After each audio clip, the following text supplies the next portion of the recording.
ये वीडियो उन स्टूडेंट्स के लिए बहुत ज़्यादा स्पेशल होने वाली है जिनको रीडिंग में बहुत ज़्यादा प्रॉब्लम आती है। तो हमारे पास यहाँ पर 3 क्वेश्चंस हैं as you can see on your screen. यहाँ पर हम सिर्फ ओनली 3 क्वेश्चन ही सॉल्व आउट करेंगे 80, 90 और 20। जस्ट ओनली वन डे पहले रिजल्ट आया है 16 दिसंबर आईएलटीएस एग्ज़ाम का। बहुत अच्छा रिजल्ट हमें देखने को मिला भगवान की कृपा के साथ। 8.5 और 9 बैंड स्कोर हमें देखने को मिले, क्योंकि आपको पता है रिजल्ट 13 डेज के बाद आता है। Real exam test prediction, real exam test हमारे पास अवेलेबल हैं प्रेडिक्शन के।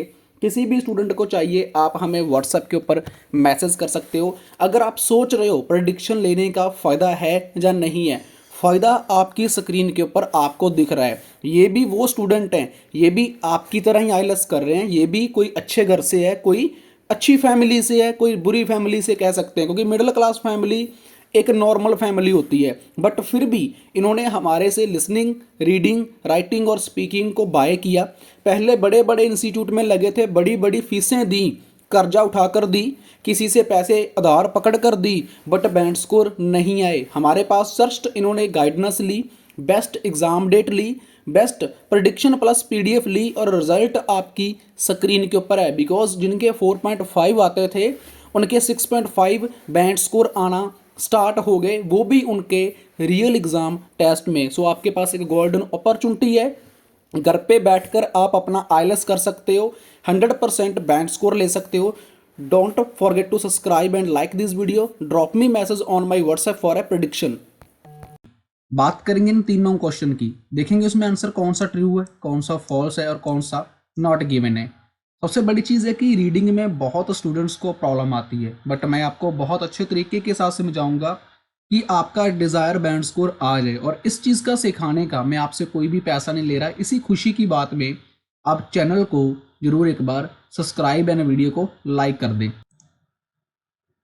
पहले क्वेश्चन की हम तरफ चलते हैं। पहला क्वेश्चन हमारा क्या है, पहले बार हमें देखने को क्या मिल रहा है, आप स्क्रीन के ऊपर देखोगे, एक international trade is increasing at A greater rate. मतलब कि जो इंटरनेशनल ट्रेड होती है, जहां पर हम, जैसे आपने सुना होगा stock market, share market, share market में रेट अप हो गए, शेयर मार्केट में रेट डाउन हो गए, तो उसको वो बोलते हैं कि ट्रेड, कि वहां पर एक ट्रेड चलती है जो ऊपर नीचे अपने देखा होगा कैंडल्स चलती रहती हैं, उनको बोलते हैं कि जो इंटरनेशनल है। जैसे अगर हम इंडिया की बात करें तो हमारी एक नेशनल होता है, एक होता है इंटरनेशनल, और एक होता है वर्ल्ड इकोनॉमी। कि जो वर्ल्ड की इकोनॉमी है, मतलब वर्ल्ड की इकोनॉमी का मतलब होता है कि सारी दुनिया में जितने भी देश है, 256 प्लस हमारे में मतलब वर्ल्ड है, देश है, सभी उनकी इकोनॉमी की बात कर रहा है। बट यहाँ पर किसकी बात कर रहा है कि ये सच है या झूठ है, हमें ये देखना है। उसने क्या पूछा हमसे, इंटरनेशनल ट्रेड कि जो इंटरनेशनल ट्रेड है, जस्ट लाइक हम पैराग्राफ में जब जाएंगे वहां पर वो मेंशन करेगा कि इंक्रीजिंग हो रही है ग्रेटर रेट पे, काफी बड़े रेट के ऊपर। देन कंपैरिजन किसके साथ उसने किया है, कंपैरिजन किया उसने वर्ल्ड इकोनॉमी के साथ, कि जो वर्ल्ड की इकोनॉमी है, वर्ल्ड की, यहां पर आप देखोगे तो यहां पर वर्ल्ड की जो इकोनॉमी है, just like you can see here, ये वर्ल्ड की इकोनॉमी की बात कर रहा है। यहां पर जस्ट वो एक इंटरनेशनल ट्रेड की बात कर रहा है, दोनों का कंपैरिजन है। अब दोनों में क्या बात ये सच है कि इंटरनेशनल ट्रेड इंक्रीजिंग हो रही है बड़े रेट के ऊपर, किसके कंपैरिजन में, वर्ल्ड इकोनॉमी के कंपैरिजन में। तो ये चीज़ हम देखेंगे अपने पैराग्राफ में। चलो चलते हैं पैराग्राफ में। ये लो, हम पैराग्राफ में भी अपने पहुंच चुके हैं। तो यहाँ पर इंटरनेशनल ट्रेड इज ग्रोइंग है स्टार्टलिंग पीस, मतलब कि इंटरनेशनल ट्रेड है वो एक स्टाइलिंग पीस में, मतलब धीरे धीरे कर कर थोड़ी थोड़ी वो क्या हो रही है, देखने को मिल रही है उसमें changes. While the global economy, कि अगर हम ग्लोबल इकोनॉमी की बात करते हैं, ग्लोबल इकोनॉमी की बात करते हैं, तो उसमें उसने क्या कहा है हमें कि has been expanding at a bit over 3% a year. मतलब कि 3% वो एक्सपेंडिंग हो रही है bit over. The volume of trade has been rising, कि वॉल्यूम ऑफ ट्रेड है has been rising. Increasing word को किस में चेंज कर दिया, rising, at compound annual rate of about है, कंपाउंड एनुअल रेट ऑफ, की तो इस दैट मतलब कि जो अदर चीज़ें हैं उनसे जो वॉल्यूम है इंटरनेशनल लेवल की, वो 3% क्या हो रही है, राइजिंग हो रही है, इंक्रीजिंग हो रही है, तो मतलब कि मेरा आंसर क्या हुआ, फिर मेरा आंसर क्या हुआ, ट्रू। क्योंकि अगर मुझे वहां पर क्या पूछा है, वहां पर पूछा है इंटरनेशनल ट्रेड है जो, वो डे बाय डे क्या हो रही है, increasing as compare to, then किसके साथ हो रही है, वर्ल्ड इकोनॉमी, ग्लोबल इकोनॉमी के साथ, है ना। वर्ल्ड इकोनॉमी हो गया, वर्ल्ड इकोनॉमी बोल लो उसको, चाहे ग्लोबल इकोनॉमी बोल लो उसको, बात दोनों की सेम ही है। यहाँ पर उसने सिर्फ वर्ड्स को चेंज किया है। जब हम रीडिंग करने बैठते हैं तो हमारे सिर्फ कुछ वर्ड्स चेंज होते हैं। यहाँ पर देखो, इंक्रीजिंग को राइजिंग में चेंज कर दिया, वर्ल्ड इकोनॉमी को ग्लोबल इकोनॉमी में चेंज कर दिया, मतलब ज़्यादा नहीं, सिर्फ जैसे यहाँ पर लिखा 3%, 3% तक का हमारे चेंजेस होते हैं रीडिंग में, जिसे हम बोलते हैं पैराफ्रेजिंग। अब पैराफ्रेजिंग कर कर ही हमें हमारा आंसर क्या मिलता है, बहुत अच्छे तरीके से ट्रू मिलता है। तो अगर यहाँ पर बात करें, यहाँ पर भी वो बात क्या कर रहा है, 3% वॉल्यूम ट्रेड है वो राइजिंग हो रहा है, किसका हो रहा है, इंटरनेशनल का, किसके कंपैरिजन में, ग्लोबल इकोनॉमी के कंपैरिजन में। तो हमारा आंसर क्या है, हमारा आंसर ट्रू है। मैं आपको दिखा भी देता हूँ फिर जाकर वहाँ पर।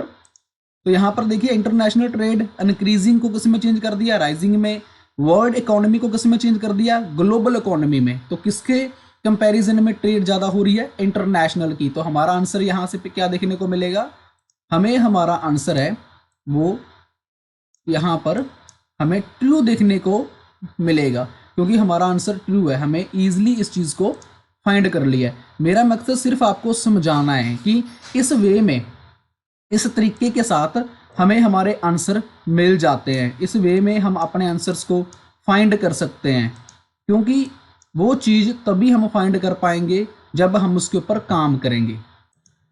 अब चलते हैं हम अपने नेक्स्ट क्वेश्चन के ऊपर। नेक्स्ट क्वेश्चन हमारा है 19।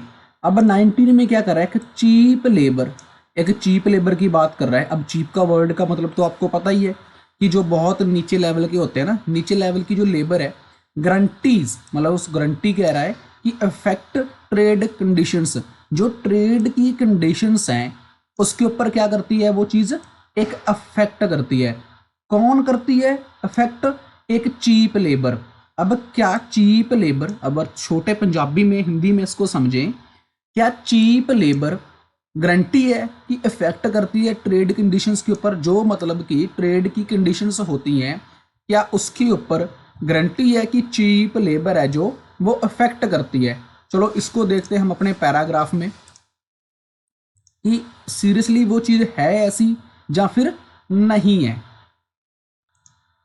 आपको कुछ भी नहीं करना, जितनी जल्दी हो सके आपको अपना कीवर्ड फाइंड करना है, और कीवर्ड फाइंड करने के बाद उसको डायरेक्ट अंडरलाइन कर लेना है। ये आपने सबसे पहले करना। अगर आप ये गलती करोगे तो आप कभी भी रीडिंग में अपना टाइम कंप्लीट नहीं कर पाओगे। सो आपको क्या करना है, सबसे पहले कि कीवर्ड फाइंड करना है। यहाँ से मैं कीवर्ड फाइंड करने लगता हूँ, क्योंकि मुझे कहीं ना कहीं लेबर की बात वो जरूर करेगा।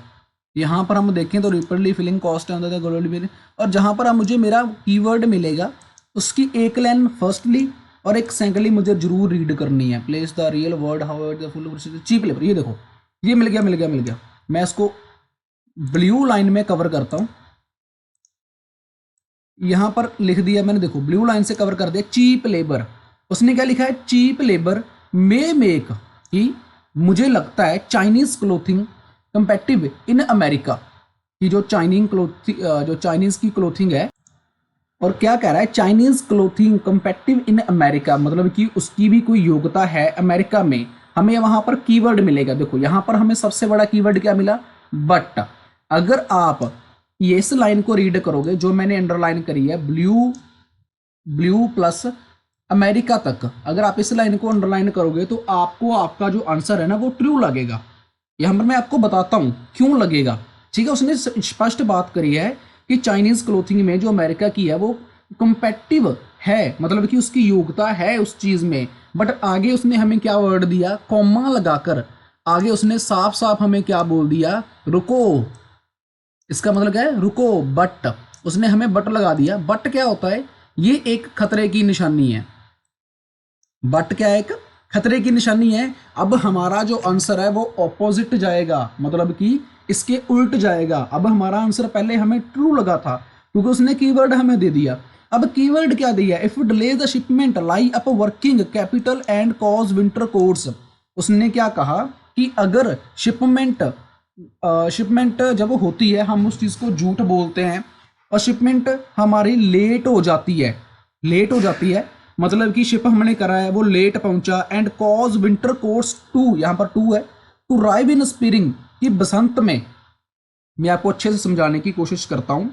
क्या कहता है कि अगर हमारे में वो कार जो चीज़ हमने वो बनाई है, जो चीज़ उन्होंने शिपमेंट करी है, अगर वो देरी से पहुंचेगी तो सर्दियों के जो कोट है वो कम हो जाएंगे। स्प्रिंग मतलब कि बसंत रुत में, अगर बसंत की बात करें तो वहां पर हम विंटर कोट्स नहीं डाल सकते।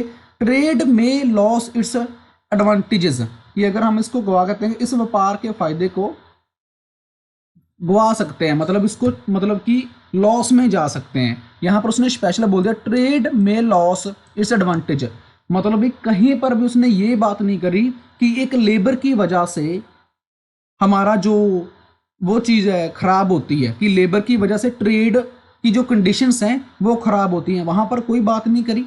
फर्स्ट लाइन से मुझे लगा कि हाँ मेरा आंसर ट्रू जाएगा, बट मुझे यहाँ पर किसने रोक दिया, मुझे यहाँ पर रोक दिया मेरे बट ने। बट कहता नहीं, ये आंसर ट्रू नहीं है, ये जो उसने हमसे सवाल पूछा है वो ट्रू नहीं है, वो लाई है, वो झूठ बोल रहा है, वो रॉन्ग है, क्योंकि ट्रेड कंडीशंस की बात कहीं नहीं करी, जस्ट शिपमेंट की बात करी। अगर वो लेट जाती है तो हमें लॉस होने के चांसेस हैं, हमें लॉस हो सकता है। मैं आपको दिखा भी देता हूँ, यहाँ पर उसने सेफेस्ट पूछा है, चीप लेबर गारंटी है उसकी वजह से इफेक्ट पड़ता है।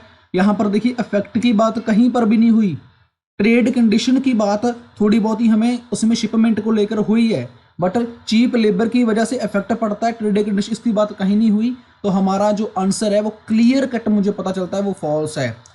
ठीक है, अगर वो बट यहाँ पर ना लगाता तो हमारा आंसर ट्रू होना था, बट उसने लगा दिया बट, कंडीशंस हमें बता दी, तो हमारा आंसर ये फॉल्स है। नेक्स्ट आंसर की बात करते हैं।